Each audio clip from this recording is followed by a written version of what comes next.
Starting off last week, we picked our guys, Jeremy Marr and Eli Tomac for our All-Stars. Can't pick them this week. And unfortunately, I heard from Twitter, aka Pulp MX, that Jeremy Martin actually hurt his shoulder, his labrum. So he's out this week. Could possibly need surgery. So that freaking sucks. And I'm upset with myself that I picked Eli Tomac last week. Just because I should have known Daytona was coming up and he is the GOAT at Daytona. So I should have freaking done that. But we didn't. And we move on to fight another day. We're going to do it just how we do it every week so far. Or last couple weeks, I guess. Where we pick our 4 riders. Then I'll go over why I picked those guys. And then we'll pick our top 5 for the main events. So this is my picks so far. You guys know the deal. Practice comes around. I'll probably change this up. But these are my picks going into Saturday for Fantasy Pulp MX. All right, so first things first, I'm not picking the first lap leaders this year or this weekend. I'm not risking it. It could be anybody at Daytona, literally anybody. I'm not risking that. But for the 250, I went with Robertson, Hand, Oldenburg, and Varese. Styled Robertson last year, got a podium at Daytona. I like the vibes of him going in there and trying to get another top 5, handicap of 7. It would kind of be automatic first place points, so I kind of like that. He's riding really good, so I kind of like the 7 handicap as an all-star going into Daytona. Jeremy Hand is kind of my underdog pick. He didn't make the main event last week. However, when there is actually heat races and LCQs, he actually does pretty well. So that's kind of my pick. And Daytona is a monster, right? Daytona is a monster of a track, so I kind of see him maybe squeaking in. And a 13 handicap as an underdog would be kind of lit. And then Oldenburg, to me, he's an all-star. To me, he is an all-star. So I kind of want Oldenburg up there. He got 4th last week at Arlington. I don't like the -2 per se, but I do like Oldenburg as a top 7 rider. And with a couple of the factory guys out this week, J Mart's out this week, Levi Kitchen's out this week. Austin Faulkner's out this week. I kind of like Oldenburg as that top 5, you know?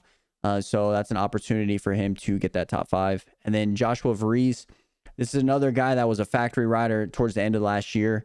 He didn't get picked up on a team, but he rode really good. He's been riding really good the last couple of weeks. I see him getting into the main events and riding top 10, top 15. I think he got like a 15th last week or somewhere around there. So I kind of like that position with the 6 handicap. I think he can get top 10 points.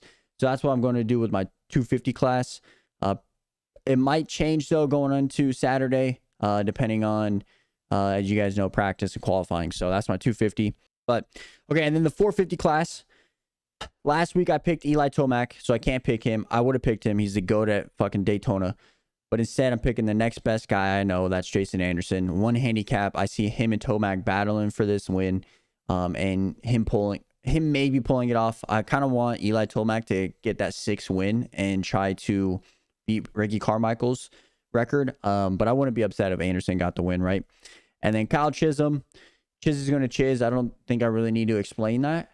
He's just going to chiz, you know? That's just what he does. And then Dean Wilson. He rides pretty well at Daytonas for the past how many years he's ever been there. But he's been riding decently, top 10, top 12 rider right now. So I kind of see him being in that same boat. But hopefully with the Daytona track, a lot of people make mistakes and he can squeak into that top 10 possibly and get a double points. And then Ken Roczen being a non-all-star. This is probably my most riskiest pick for the 450. Roczen has not been up to par at all this year, besides the first 2 rounds maybe. But after that, he's just been downhill. The crash at Oakland, I think, really messed him up. But him being non-all-star, I really don't see him falling down more than he has been. I think he needs a bounce-back ride. I think Daytona is going to provide that. He's done well at Daytona before. So I can possibly see him getting a top 10 finish. It's kind of weird saying a top 10 finish for Ken Roczen, right? We're expected of a top 2 finish, top 3 finish. Just to say top 10 is just weird to me. But I expect him to get at least a top 10, and we're going to see how that rolls. So I'm excited, and I'm going to probably maybe switch out Ken Roczen if I don't like how he's qualifying in practice. But you know Ken Roczen is going to be in that main event, and you know he's going to give him his all. You know he's going to give it all. So I expect good things. So that's my fantasy squad as of right now. I kind of see it maybe changing, but I kind of like this overall, just with everything going on in the 450 and 250 class. But if I had to choose for the top 5 overall, let's go with the 250 first. My top 5 250 riders at Daytona is going to be Jet Lawrence, Cameron McAdoo second, Pierce Brown third, Mitchell Oldenburg fourth, Styles Robertson fifth. That's my 250 class. My 450 class, I'm going to switch it up. Eli's not going to take it.